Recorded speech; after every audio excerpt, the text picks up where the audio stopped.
Bueno, pues buenas tardes a todos, bienvenidos. Soy Guadalupe Saavedra, directora general de la Fundación Ibero Meneses. Y para iniciar este 10º encuentro de egresados y amigos organizado por la Fundación Ibero Meneses y la Asociación de Egresados de la Universidad Iberoamericana, ASEUIA, le cedo la palabra al licenciado Víctor Gavito y Marco, presidente de esta fundación, quien nos dirigirá un mensaje. Queridos amigos, les reitero la bienvenida y me da mucho gusto informarles que tenemos entre quienes estamos siguiendo esta reunión al licenciado Valentín Díez, que es el presidente de nuestra universidad, y nos da muchísimo gusto que nos acompañe. También nos acompaña el licenciado Héctor Rojas, que es el presidente de ASEUIA. Y en un plan sumamente sencillo, pues este es el 10º evento que tenemos, algunos de ellos fueron presenciales, los demás han sido ahorita por vía virtual y esperamos que el próximo pueda verdaderamente ya hacerlo, lo podamos hacer realmente presencialmente para que tengamos la oportunidad de compartir pues nuestros puntos de vista de manera más personal y más sensible.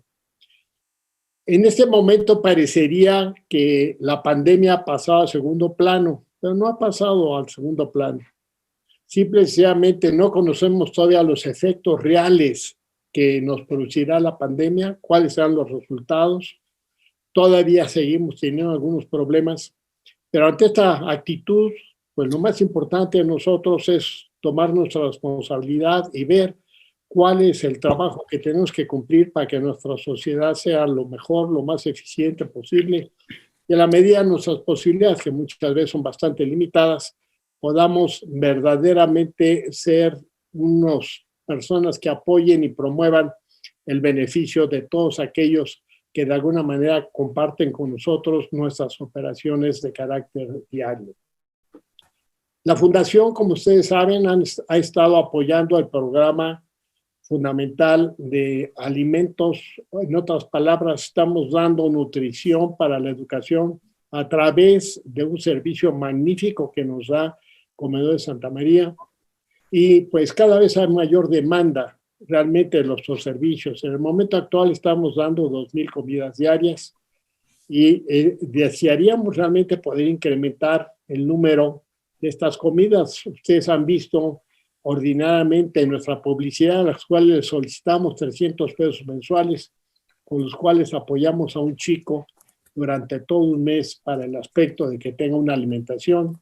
Y les reitero que a las personas que más apoyamos, no tan solo es a los chicos en su desarrollo personal, sino muchas veces a que más apoyamos es a las mamás, porque las madres muchas veces se encuentran muy limitadas de medios para atender a los chicos.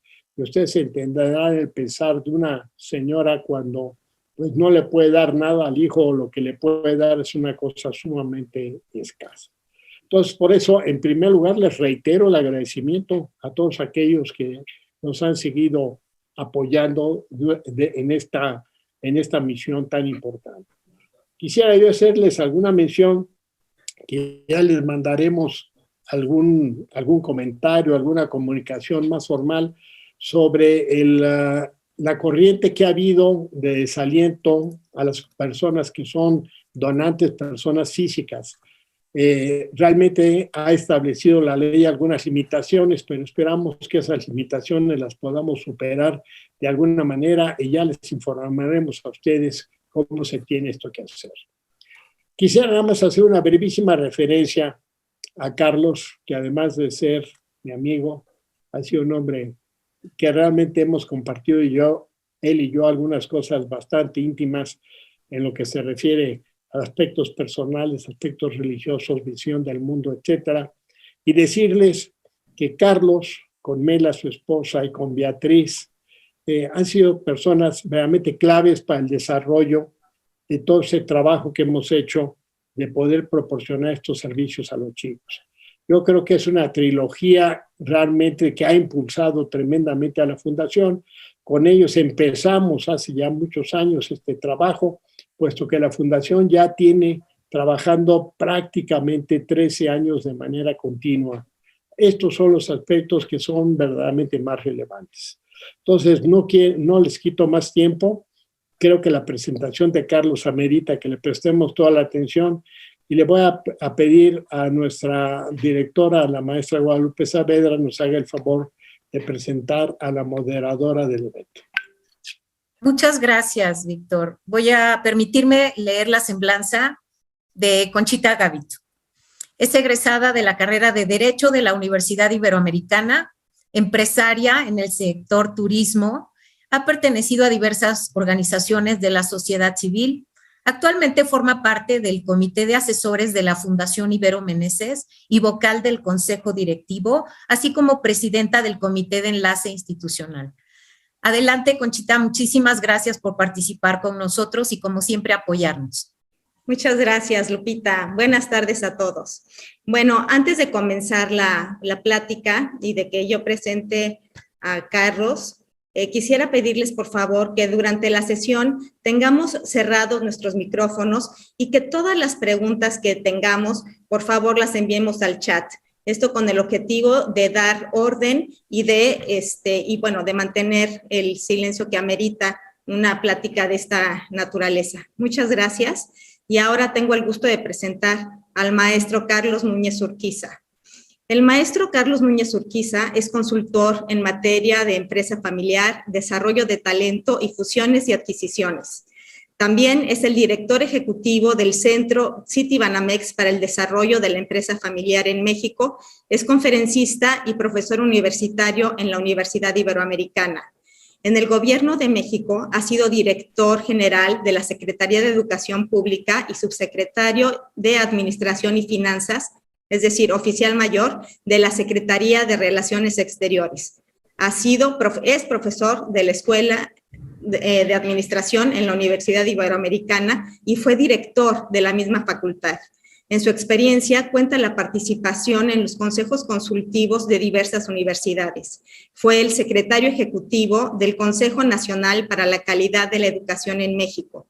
Ha formado parte del Consejo de Administración de numerosas empresas, ha publicado diversos artículos y 2 libros sobre sucesión en la empresa familiar, uno en México y otro en España. Para quienes no lo conozcan, quiero agregar que Carlos es un ser humano bueno y generoso y que junto a Mela, su esposa, y Beatriz Urquiza han trabajado decididamente para mejorar las condiciones de vida de muchas familias a través de los programas Desayuno para la Infancia y Fundación Patria. Es eso, entre otras cosas, por las que nos sentimos muy orgullosos y afortunados de que forme parte de nuestra fundación. Bienvenido, Carlos. Muchas gracias, Conchita. Eres muy, muy generosa en tu presentación. Te lo aprecio mucho. Muchas gracias, Conchita. Y muchas gracias, don Víctor Gavito, querido maestro, mentor y amigo, presidente de la Fundación. Y gracias, Lupita, directora general de la Fundación, por su generosa invitación.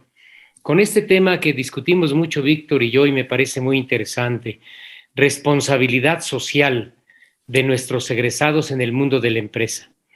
Y mi mensaje central es que ante la grave situación del mundo y particularmente la situación en México, tenemos una misión que desarrollar como exalumnos de la Universidad Iberoamericana, exalumnos de jesuitas o exalumnos de otras universidades, pero con conciencia social. Mi presentación será breve y habrá tiempo para comentar después. Consideren esta breve presentación como una invitación a debatir estos temas.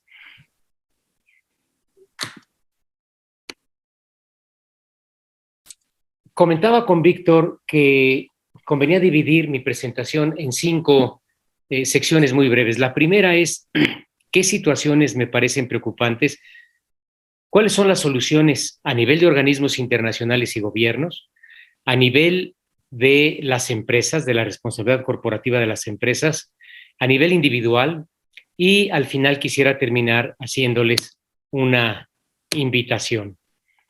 ¿Qué cosas me preocupan? No pretende ser esto de ninguna manera un diagnóstico, pero en la situación actual me preocupan especialmente estas condiciones. Una desigualdad extrema en México y en el mundo. una inseguridad que afecta a todos, en México especialmente a los pobres, pero a todos, un ambiente de encono y frustración. En México, la ausencia de un liderazgo político que convoque a la unidad nacional para resolver todos juntos los problemas, deterioro en el medio ambiente, deterioro de las relaciones internacionales y del derecho internacional. Lo que hemos visto estos días, lo que estamos viendo es patético y es muy triste. Impunidad y un muy débil Estado de Derecho. Quisiera hacer un pequeño paréntesis. He visto angustiados a varios de nuestros amigos, de nuestros colegas, y pienso que esto es lógico porque todo esto suele provocar angustia. Pero yo me permitiría invitarlos a serenarnos, no nos angustiemos. Nuestros abuelos y bisabuelos vivieron situaciones mucho más graves y salieron adelante. Y aquí estamos. A mí me da mucha paz ese salmo que dice: pon tu vida en manos del Señor, confía en Él y déjalo actuar. En otras palabras, hagamos nuestra chamba y confiemos en Dios. Con respecto al problema de la desigualdad, la desigualdad a principios de este siglo XXI no tiene precedentes. Unas cuantas familias tienen un patrimonio superior al Producto Bruto de varios países. En nuestra sociedad mexicana, la desigualdad es peligrosa e insostenible. Afortunadamente, hay cada vez más conciencia sobre estos problemas y también una mayor disposición para resolverlos. Yo quiero examinar con ustedes brevemente 3 niveles de solución: a nivel de organismos internacionales y gobiernos, a nivel de la responsabilidad de las empresas e instituciones y a nuestro nivel individual. Entiendo que buena parte de los colegas aquí presentes son egresados de las carreras económico-administrativas, de derecho, de ingenierías, en fin, o trabajan en empresas directa o indirectamente. Por ello me concentraré en los 2 últimos puntos: empresas e individuos. Y antes de pasar al análisis, quisiera yo recordarles que en México lo supimos hacer muy bien y lo hicimos muy bien. Desde el punto de vista económico y desde el punto de vista social por varias décadas. De los 40 a los 70, gozamos de crecimiento económico, reducción de la pobreza, liderazgo político con amplia base popular. México fue la economía del mundo que más creció durante esos años, no lo olvidemos. Es cierto, había una democracia insuficiente, corrupción, pero no en los niveles que hemos visto en los últimos años.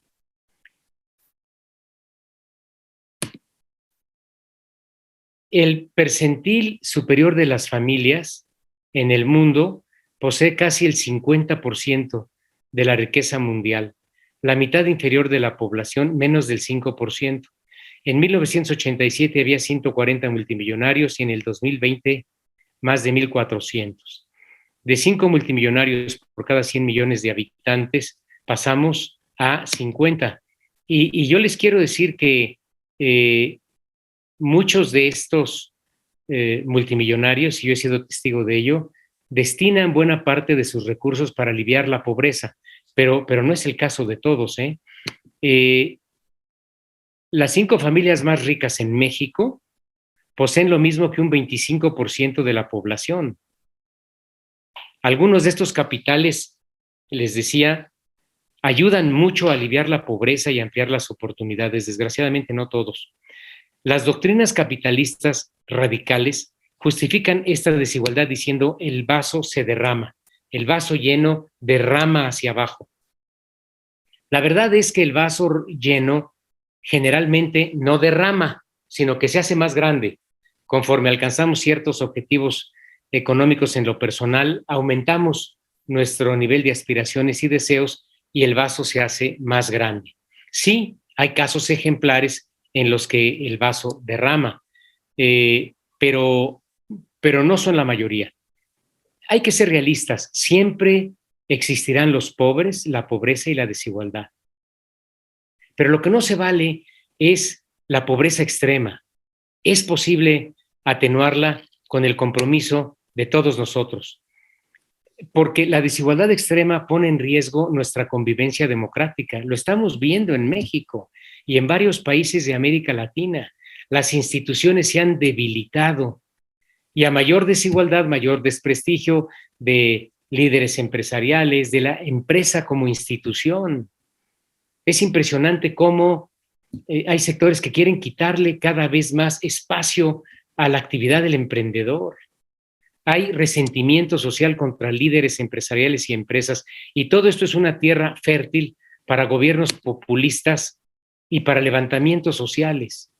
Yo creo que cuando la desigualdad llega a estos extremos, sé que esta es una frase fuerte, pero o aprendemos a reducirla por medios pacíficos con nuestro esfuerzo y nuestra generosidad, sacrificando parte de nuestros intereses, o corremos el riesgo de un costo mayor. Una sociedad como la nuestra y como varias en América Latina son caldo de cultivo para regímenes populistas que no siempre alivian la pobreza ni reducen la desigualdad. Pero no es solamente esto, no es solamente el problema de la pobreza, es también el problema del deterioro paulatino del medio ambiente que amenaza la sobrevivencia en el planeta y el debilitamiento de las instituciones en los países emergentes. Hay muchos estudios ya que muestran cómo la contaminación y el calentamiento global empiezan a tener ya efectos muy graves. Desde luego el PIB mundial se va a reducir significativamente, se van a inundar ciudades costeras y habrá crisis alimentarias y migraciones masivas. Vemos los problemas que están ocasionando las migraciones. Bueno, pues se van a incrementar con este problema. Va a costar una fortuna al PIB mundial y al de nuestros países. Entonces, pues todavía estamos a tiempo de hacer algo. Y todo esto ha hecho que la comunidad internacional cobre conciencia. Los gobiernos cobran cada vez más conciencia y también las empresas. Hay una conciencia cada vez mayor de que podemos reducir la desigualdad y la contaminación, de que podemos tomar medidas enérgicas y que podemos adoptar nuevas prácticas económicas y nuevas prácticas empresariales. Y también decisiones a nivel individual. Yo voy, como les comentaba, a comentar sobre estos 3 niveles en relación con el primero, que creo que es muy importante. Miren, a nivel de la comunidad internacional ya se están haciendo esfuerzos muy significativos. Es mucho más lo bueno que lo malo. Se están haciendo esfuerzos que están redituando resultados muy estimulantes, muy alentadores. Yo los invitaría a considerar, a estudiar los Objetivos de Desarrollo Sustentable de la ONU, programas que ya están dando resultados. Son 17 objetivos. Les voy a mostrar la lista, no los voy a leer, pero sí los invito a entrar a estas ligas, que nos pueden dar información muy interesante sobre lo que se está haciendo a nivel internacional. Hay más de 170 acciones a las cuales podemos sumarnos y ya hay resultados. Esto a mí me parece muy estimulante. Son 17 los objetivos de la ONU para el desarrollo sustentable. Aquí tenemos 6 de ellos. Si gustan leerlos, no me detengo a comentarlos.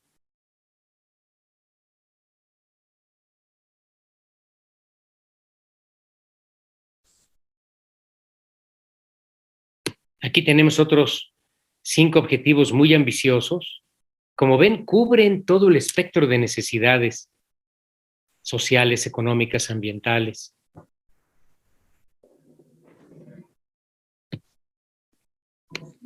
Y aquí tienen otros 6 grandes objetivos. En todos ellos nosotros podemos apoyar y ya hay resultados verdaderamente estimulantes. Se ha reducido significativamente en varios países las emisiones de carbono.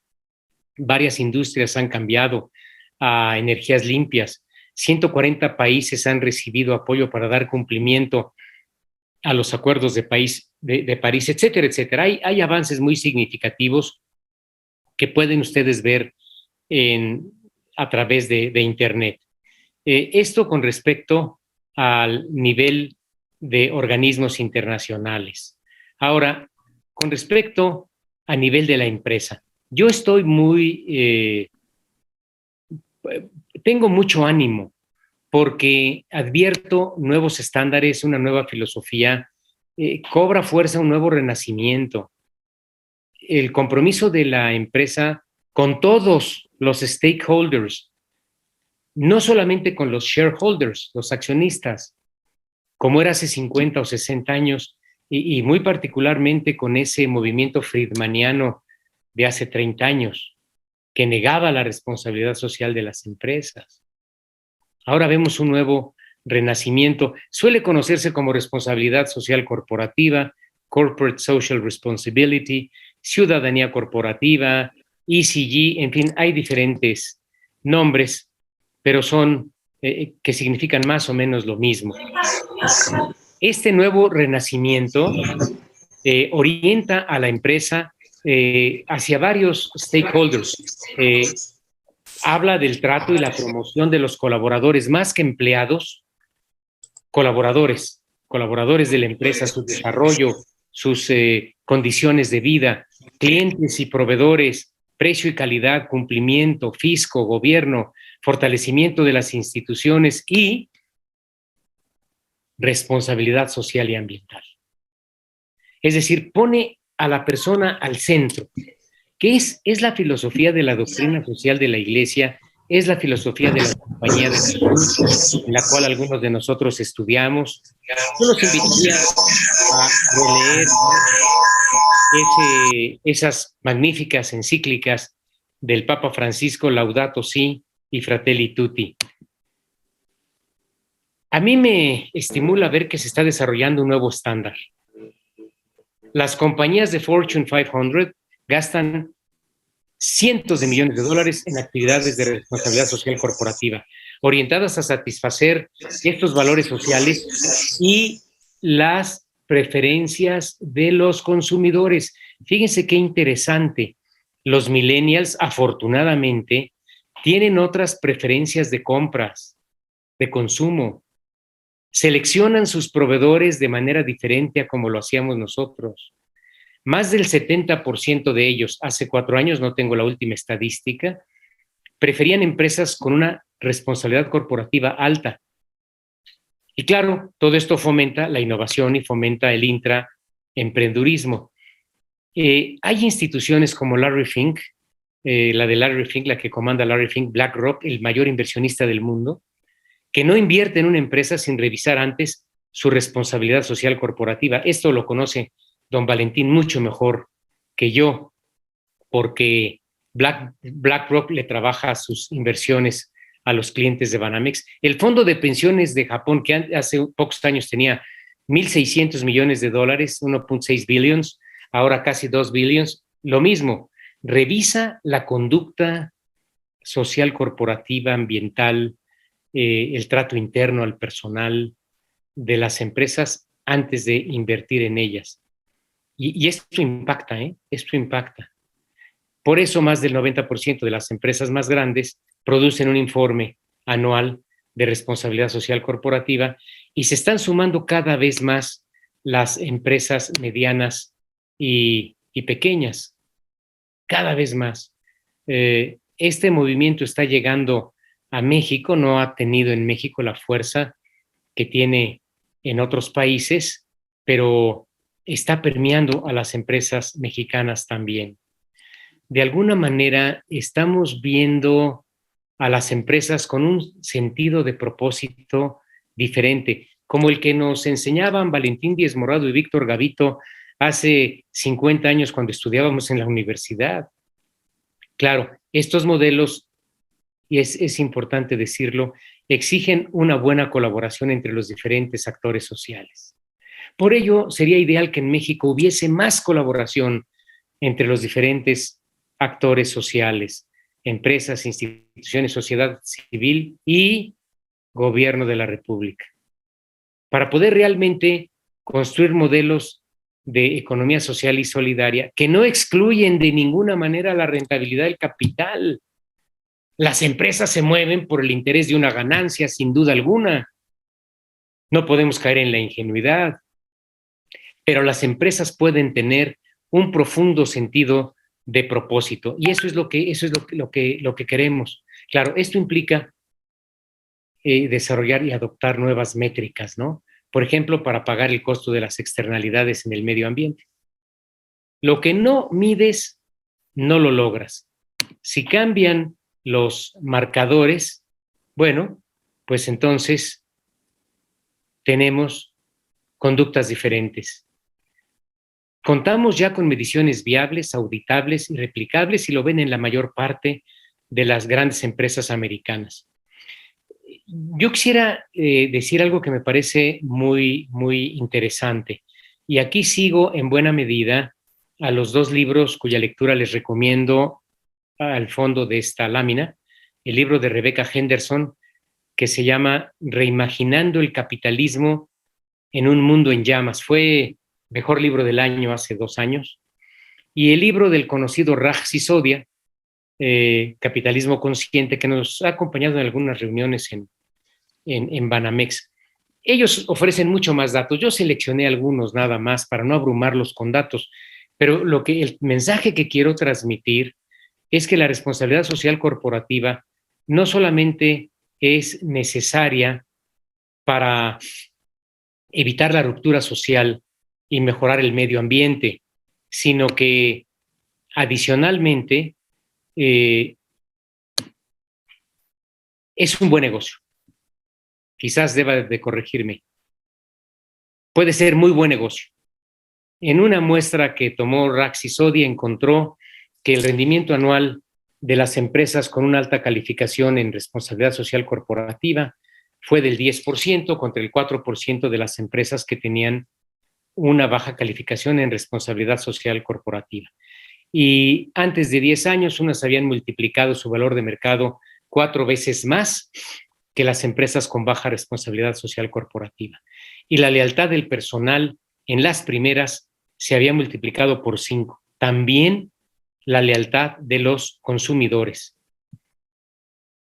Yo creo que las empresas tienen el enorme poder y la responsabilidad de impulsar la transformación del mundo y particularmente de nuestros sistemas económicos. Y creo que las empresas que cumplen con estos principios lo están haciendo. Quisiera aquí señalar que estos compromisos implican una orientación a largo plazo. Recuperar, como ocurrió durante muchos años, los legendarios presidentes y directores generales de empresas hace 60, 50 y 40 años, tenían una visión a largo plazo.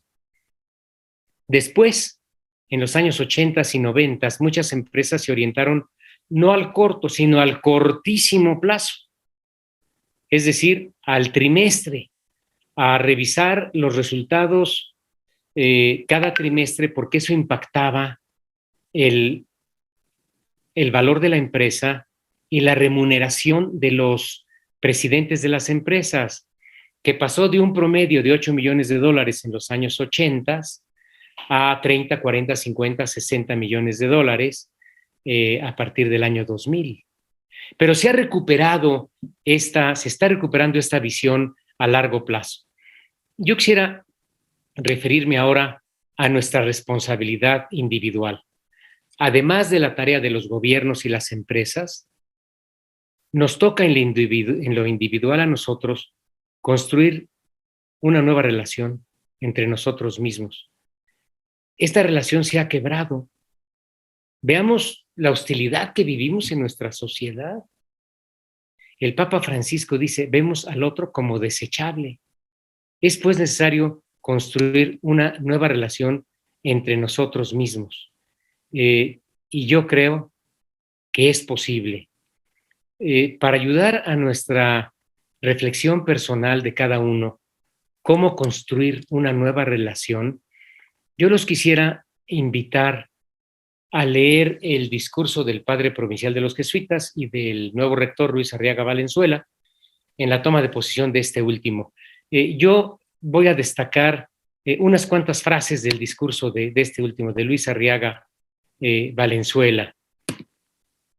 Fíjense qué frases tan interesantes. No me detendré a examinarlas, pero cada uno de ustedes lo podrá hacer después. Dice Luis Arriaga Valenzuela, el nuevo rector, debemos volver a nuestras fuentes, volver a nuestras fuentes. Poner el acento en la realidad nacional, partir de la realidad que estamos viviendo. Somos llamados a realizar un apostolado intelectual. El significado de esto, un apostolado intelectual. Repensar para qué y de qué manera estamos en el mundo. Esto me parece muy interesante. Y su invitación al cultivo de la interioridad. El cultivo de la interioridad. Claro, la interioridad. No es verdad que nos hemos centrado en la exterioridad. Muchos de nosotros como ejecutivos de empresas o empresarios nos hemos centrado mucho en la exterioridad, ¿no? Ingresos, imagen, seguridad, etcétera, etcétera, sobrevivencia de la empresa, y qué bueno, era indispensable, pero ¿no habrá llegado el momento para muchos de nosotros de centrarnos un poco más en la interioridad, de cultivar nuestra interioridad? Y esto, entre otras cosas, nos va a permitir estar dispuestos a realizar algunos sacrificios.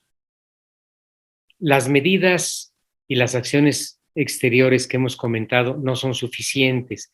No es suficiente un mejor manejo económico y político en los países, y nuevas prácticas empresariales. Ayudan muchísimo, sin duda, pero parte de la solución requiere una acción más enérgica de cada uno de nosotros, que yo creo que pasa por el camino de hacer un sacrificio de nuestro tiempo y de nuestros recursos.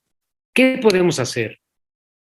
Y dejé esta lámina intencionalmente en blanco para que la llenemos todos nosotros con nuestros comentarios en un momento más. Mi opinión personal es que lo primero que debemos hacer es cumplir cada quien de la mejor manera posible con nuestras responsabilidades. Es lo primero. Conmigo mismo, con mi familia. Ojo, ¿cuál es tu relación con tus empleados domésticos? En mi empresa, ¿cómo manejo la relación con mis colaboradores? En mi vecindario, el buen juez por su casa empieza, porque si no, pues puedo llegar a ser farol de la calle y oscuridad en la casa. Pero podemos ir más allá. Desde luego, participar en alguna actividad política, ya sea partidista o no partidista. Nos hace falta mucha participación cívica, mucha en México, pero la situación actual está motivando cada vez mayor participación. Bienvenida. Podemos también apoyar alguna actividad de carácter filantrópico, como lo hace Víctor Gavito con la Fundación Meneses, que tiene un beneficio enorme para la sociedad y varios programas, y que claro, ahora con la pandemia pues se ven reducidos, mermados sus ingresos, ¿no? O contribuir con tiempo y recursos en programas sociales de la Iberoamericana, como este maravilloso programa Si Quieres, Puedes, que da acceso a la universidad a jóvenes de muy escasos recursos, pero de muy alto talento. Y mientras más recursos haya para becas, pues más estudiantes de este tipo habrá. La Ibero adoptó recientemente al Instituto Tecnológico del Valle del Chalco, donde los jóvenes viven en condiciones vulnerables. Claro, se ha adoptado a este instituto otorgando becas. Esto lo conoce don Valentín mucho mejor que yo. O participar en algunas de las acciones de Naciones Unidas o de las agencias de Naciones Unidas para lograr el cumplimiento de los 17 objetivos que les presentaba hace un momento. Muy importante, desde luego, quien tiene la capacidad y los recursos para emprender, crear nuevas empresas, generar empleos. Esto le está urgiendo a México y muchos de ustedes lo hacen ejemplarmente desde hace tiempo. Están construyendo patria. Felicidades, mi reconocimiento. Y quisiera ahora atreverme a hacerles una propuesta romántica.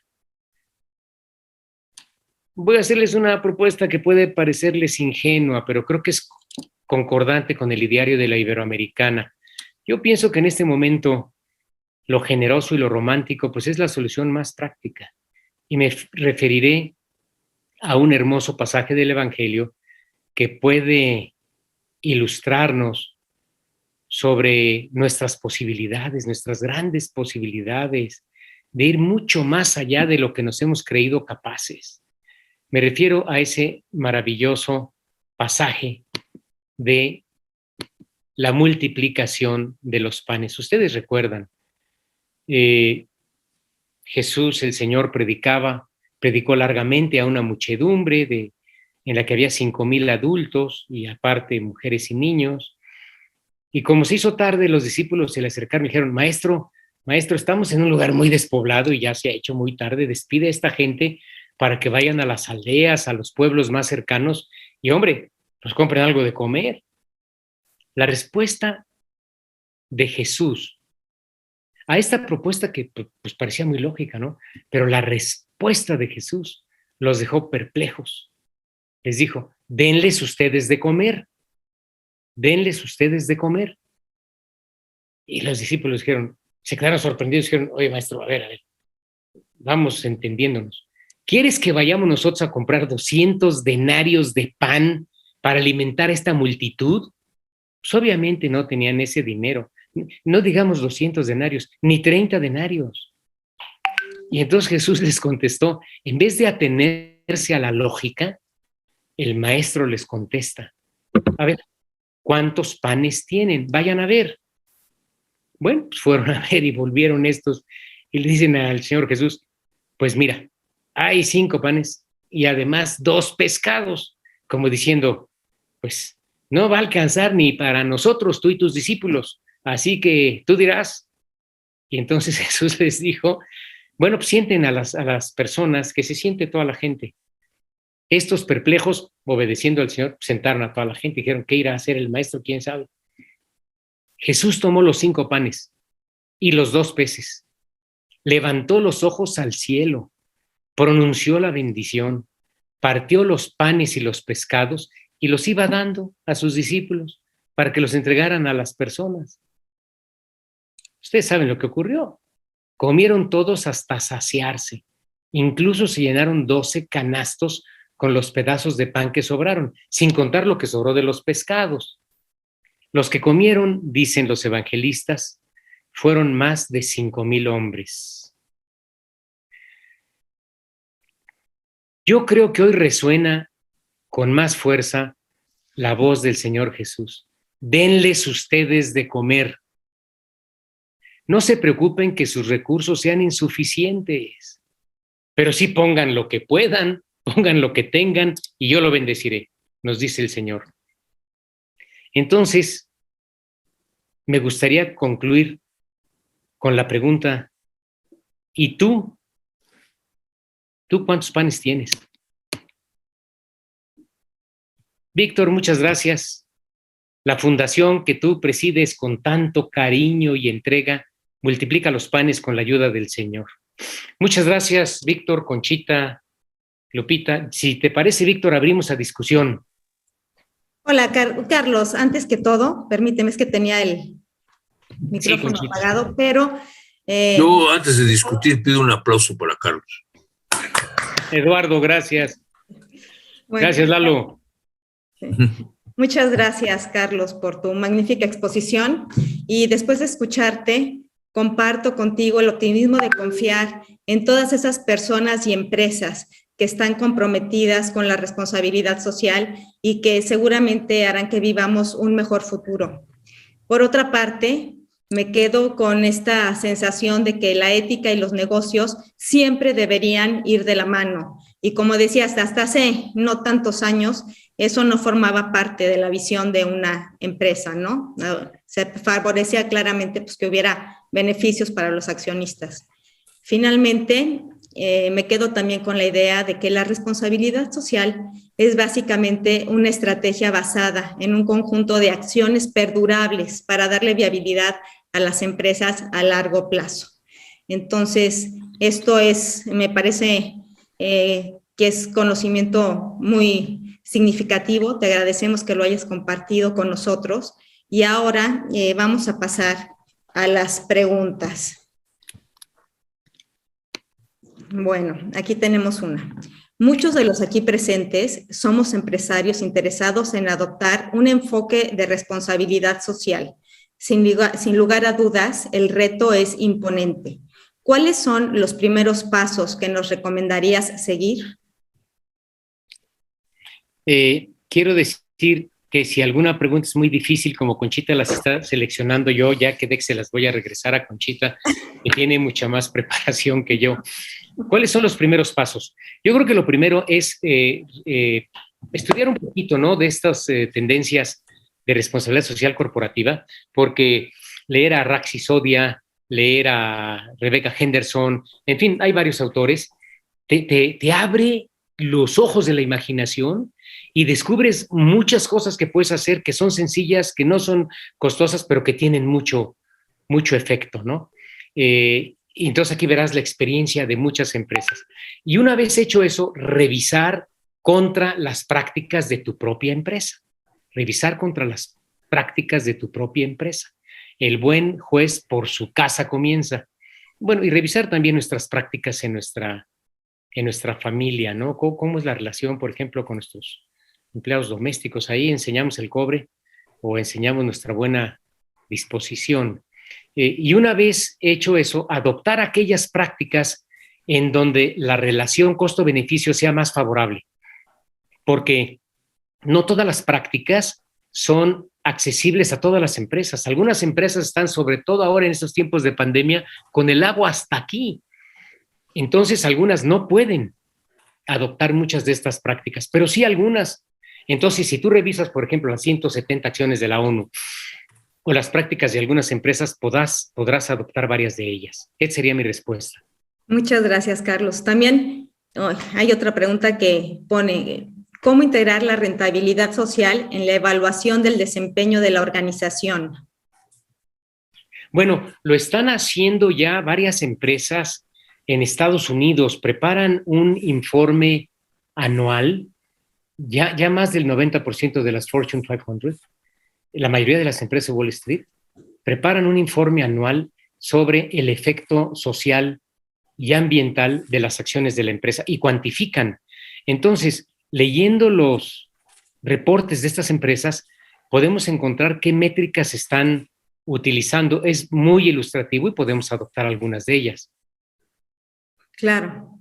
Muy bien. Aquí tenemos una pregunta que va un poco en relación a la respuesta primera que nos diste, y ¿es alcanzable el ideal de ser una empresa socialmente responsable en todas las áreas que ésta puede abarcar?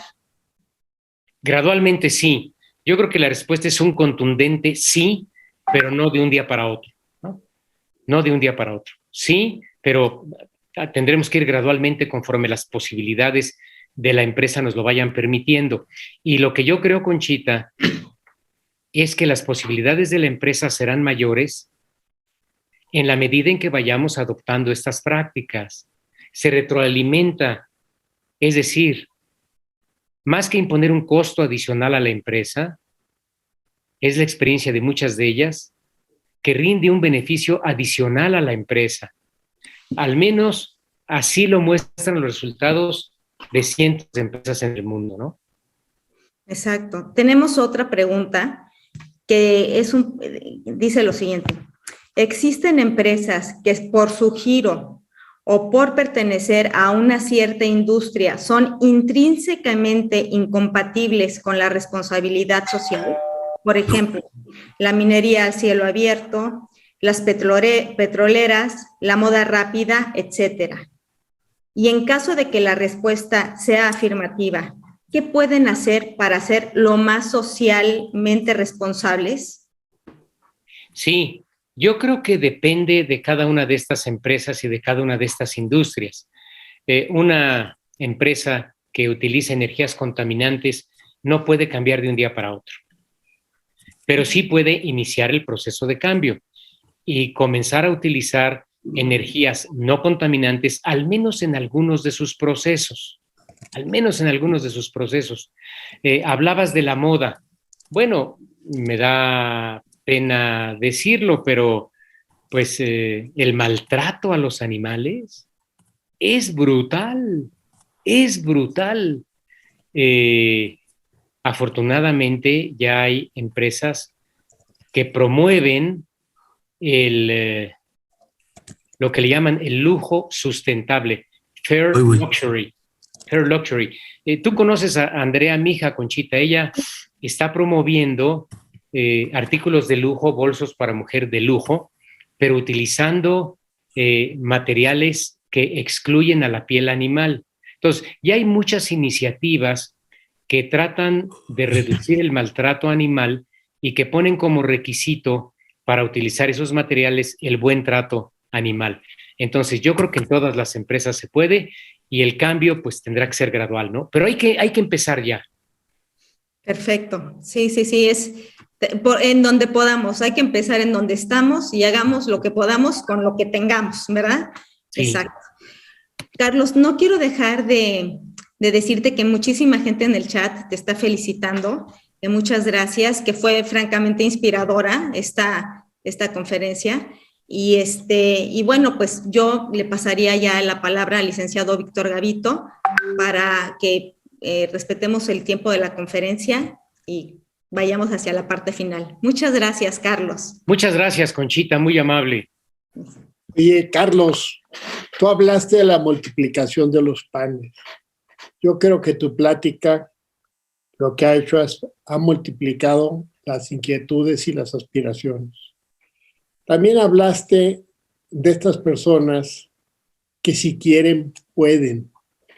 Y yo te diría, yo quisiera que ojalá todos nuestros amigos que nos están escuchando, que muchos de ellos pueden, si quieran realmente apoyar el trabajo que estamos haciendo todos en bien de todas estas personas a las cuales estamos atendiendo. Entonces, este es realmente el aspecto. Hay que hacer un esfuerzo más intenso para lograr que haya más personas favorecidas por el trabajo de todos los que estamos apoyando este trabajo de lo que es nuestra universidad y nuestra fundación. Y por último, quiero presentar a nuestro querido amigo Héctor Hugo Rojas, presidente de la CEUIA, y solicitarle que nos dé el mensaje de cierre de esta sesión. Por favor, Héctor Hugo. Don Víctor, muchas gracias. Muy buenas tardes, noches ya casi. Pues saludarles y agradecerle en todo lo que vale al maestro Carlos Núñez Urquiza, su esclarecedora ponencia que pone a prueba nuestro pensamiento crítico porque expone y más que plantearnos recetas, nos cuestiona y nos plantea muchas preguntas y nos deja muchas cuestiones que revisar en nosotros, cuántos panes tenemos y hacia dónde vamos con esta parte de la ciudadanía corporativa, de la responsabilidad social corporativa. Y bueno, pues siendo como somos la mayor parte de las personas que estamos por acá egresadas de nuestra universidad, pues vale la pena revisar también cómo nos formamos en la universidad, nuestro ideario, nuestra filosofía educativa y a partir de ahí, pues hacer una revisión de nosotros, de nuestras familias, de nuestros entornos y así poco a poco crear este efecto multiplicador como aquel de los panes. Yo le agradezco entonces al maestro Carlos Núñez Urquiza, discúlpeme, esta plática y pues espero en su momento tener la oportunidad de platicar con usted para intercambiar puntos de vista porque creo que puede ser muy enriquecedor para la asociación que está a mi cargo. Muchas gracias de nuevo. Muchas gracias, Héctor Hugo, muy gentil. Bueno, yo interrumpo brevemente para decirles que además de agradecerle profundamente a Carlos, ya sabe de qué forma se lo agradecemos sinceramente, pues también quiero agradecer la moderación de Conchita y de todo el mundo que nos hizo factible que tuviéramos este magnífico ambiente en esta plática, Carlos. y les estaremos avisando sobre la próxima sesión y ojalá que la próxima sesión la podamos hacer presencial. Pues, Lupita, no sé si tengas algo que agregar. Muchísimas gracias a todos. Felicidades. Carlos, gracias, felicidades. Buenas noches. Qué buena Muchas presentación gracias, Carlos. para reflexión profunda. Gracias. Muchas gracias, don Valentín.